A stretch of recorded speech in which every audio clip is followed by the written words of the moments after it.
Hey guys, Lockup here, and in today's video I'm going to show you how to control the way you process information to get a superhuman edge.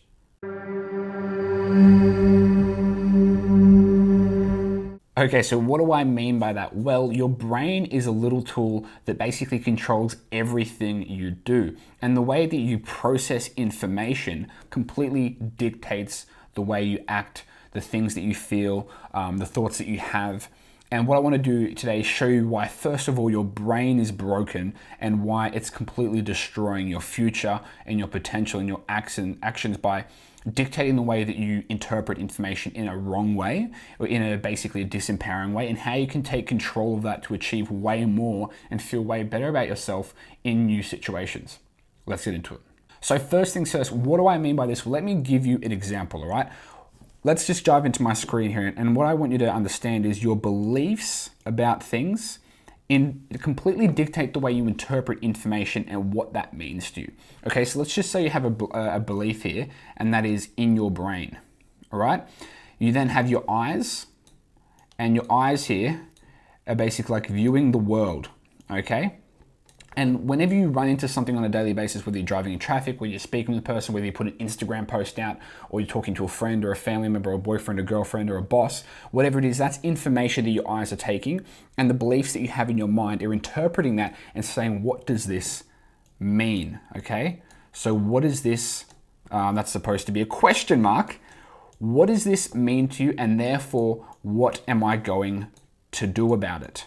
What am I going to do about it, and how does that make me feel? Okay, here's my nice little diagram here, okay? So over here is pieces of information. So let's just say I got off the phone with a client just earlier before, and he was upset because he has an internal belief that he doesn't like asking people for money. And so right now in his business, he's trying to raise approximately $5 million through basically investors and banks and different things like that, okay? So what happened for him was the belief for him was, I don't like asking for money. I'm not a person who asks people for money, okay? The situation for him was he was on the phone with an investor.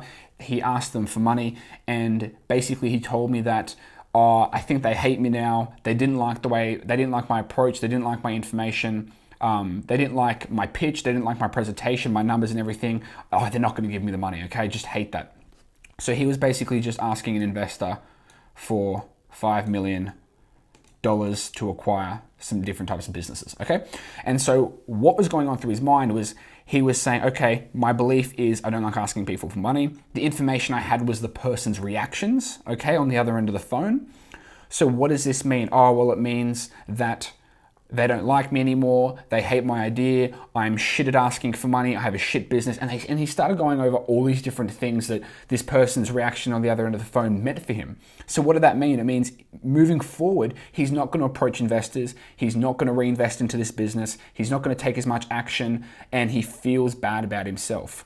And so the real sort of critical point here is this belief, because this belief takes this information that you interpret and it questions it, and then it puts it into how you feel and what you act.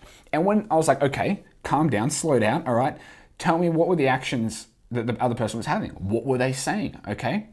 Because I don't have this belief, right? When I started hearing about the things the investor on the other end, on the other end of the line was saying, I was like, hey man, that's completely fine. Those are completely genuine questions that anyone in that position would ask. That investor has no problem with you at all. They don't hate you. They don't think you have a shit business model. You're not terrible. You didn't fuck it up. They were just asking questions to do the due diligence that they need to be doing on the other end of their phone. However, because you have an internal belief that you hate asking for money, you were interpreting that person's, 3-second hesitation to something you said as the fact that you suck and that your idea sucks. And this is really, really important to know, because if you can change this belief, which you can in a moment, by the way, and I'll show you how to do that in just a second here, you can completely interpret information that's in front of you in a way that's really empowering and makes you feel fantastic. Okay, so I'll give you another example here for relationships. Okay, now let's just say that you're in relationships with a partner, whether it be a boy or a girl, whatever you're into, and let's just say you have trust issues. Let's say you've been cheated on before, okay, and now you're in a relationship with somebody else. Let's say that that person typically comes home from work at approximately 7 p.m. However, this time they come home at 10:30 p.m. Okay? And they didn't let you know because their phone was flat or because whatever it was. And they walk through the door and you're like, "Hey, motherfucker, where have you been? Why didn't you let me know?" And immediately you think that that person has cheated on you. So let's just say coming home late, partner. This is your partner. Okay, this is your partner here, right? Your partner comes home late and you perceive the information of coming home late. You filter it through your belief process, which is you have trust issues because you've been cheated on in the past. Your partner in the past came home late because they were cheating on you. And you say, okay, what does this information mean? Well, it means that I need to break up with them. It means that I need to confront them very aggressively. And it means that I should feel worried and I should feel heartbroken. So when your partner walks through the door, instead of saying, "Hey, how was work? Where have you been?" you say, "Oi, where the fuck have you been? Hey, I've been calling you for the past 2 hours and you haven't answered me." Or, "Are you cheating on me?" Or, "Do you think I'm ugly? Do you think I'm fat? Are you not attracted to me anymore?"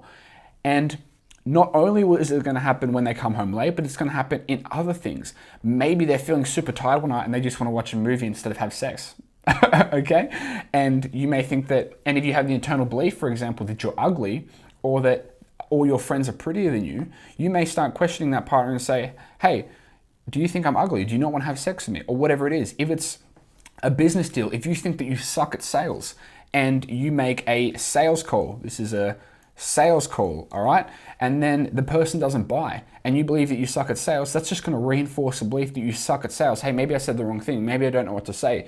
Maybe I can't do this, whatever it is, right? And it's really important to be aware of that belief because these beliefs that you have about anything, everything in life that you do, dictate the way that you act and feel moving forward. And most of us have very disempowering beliefs about things and self-doubts. So the information we perceive on a daily basis typically results in a negative downfall.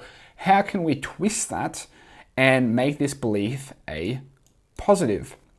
Well, it's quite a complicated process, but let me simplify it for you so you can get started. I'm going to be doing more videos in the future about how to twist beliefs and reinforce beliefs to be positive. But let me start with basics, okay? The basics is you need to first, one, be aware of what beliefs are causing you pain right now. And two, you need to be able to substitute that belief with something else. Now, how do you substitute that belief? Well, let me draw a little diagram. How I want you to think about your beliefs is I want you to think about your beliefs as a statue, okay? Let's just say our belief is a statue of a person. This person represents a belief, and that's why we're going to put a B in their face, okay? Now, to make sure that this person can stay steady on this platform and it's a strong belief, we need to be able to put bases, and what I like to call these is reference stones. We need to be able to build up these reference stones. The more reference stones we have, the stronger this belief becomes, and the more effectively we can process information in the way that we want based on that. Okay, so how do we do this? Well, you need to reinforce this with visualizations. You can visualize yourself. Let's just say that you want to be good at business. You want to be good at sales. So you want to be good at. You want to love yourself, and you want to feel good about how you look physically. You can visualize yourself looking like that on a daily basis. You can train. You can work out every single day for 15 minutes. You can eat a healthy diet. Okay, you can watch workout videos. Okay, you can hang around with people. This is a big one. Hang around with people that have those beliefs. Okay, and the more you start to stack this up, the more this belief starts to get substituted. Because if you're eating good food, you're working out consistently, you're visualizing yourself being slim, you have a desktop wallpaper of the person who's fit and healthy, and you hang around fit and healthy people, it's going to be very hard for your brain to think that you're fat and ugly. Okay. Now, if you're competing, you're trying to get down to 3% body fat, that's a bit of a different story. But you can still come back to this. But it's about building up the reference stones underneath that belief. Because if you're just trying to think it, it's not going to work. You need to build up points where you say, okay, is this belief true? Let me reference it back to a point. And if you can reference back to multiple points, then you're going to believe it. Okay. If you are thinking, am I good at business? And you keep referencing back to all your failed businesses, that's not going to work. But if you reference back to the positive ones, things that have gone correctly, then you can start to control and form that belief. belief and therefore process information in the way you want. So moving forward from this, what can you actually do? What I want you to do is start identifying beliefs that you've been holding on to for a long time, whether it's I'm fat, I'm ugly, I can't do it, I suck, I'm broke, I'm bad with money, I have a terrible relationship with my kids, my partner's cheating on me, I don't trust anyone, whatever it is, start to acknowledge those, be aware of them, and then think what would be a better belief, what would be a more empowering belief to have in replacement of this, and start to build up some reference stones. We'll be covering more in later videos. So I hope you enjoyed, and I'll see you next time.